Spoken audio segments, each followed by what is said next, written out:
Chers amis, après la prière du Je confesse à Dieu, nous chantons lors de la messe Kyrie eleison. Les paroles du Kyrie ne sont pas latines mais grecques, Kyrie eleison, Christ eleison, Kyrie eleison, qui se traduit par Seigneur, aie pitié de nous, Christ, aie pitié de nous, Seigneur, aie pitié de nous. Le fait que ces paroles ne soient pas latines mais grecques nous renseigne sur la date d'apparition de cette prière dans la liturgie. Parce qu'à partir du IVe siècle, la langue liturgique dans l'Église passe du grec au latin.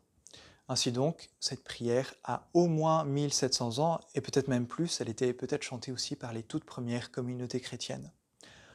Nous retrouvons cette même expression dans l'Écriture, dans le psaume 40, le psalmiste dit au Seigneur « Pitié pour moi Seigneur ». Nous la retrouvons aussi dans les évangiles, en Saint Matthieu au chapitre 9, deux aveugles s'adressent à Jésus et leur dit « Aie pitié de nous, fils de David ». Et même plus loin, « Seigneur, aie pitié de nous ». Cela nous renseigne sur l'esprit de cette prière. Il ne s'agit pas simplement d'une supplication, mais d'un cri au secours. Les aveugles appellent Jésus à l'aide. « Viens nous sauver, Seigneur ». Et de même, lorsque nous prions, lorsque nous chantons le Kyrie eleison lors de la messe, nous aussi, nous sommes appelés à crier vers le Seigneur, à lui demander de tourner vers nous son regard pour qu'il puisse venir nous racheter, pour qu'il puisse venir nous sauver.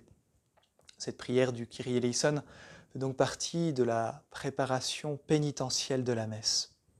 Mais aussi, il est une acclamation de la gloire de Dieu.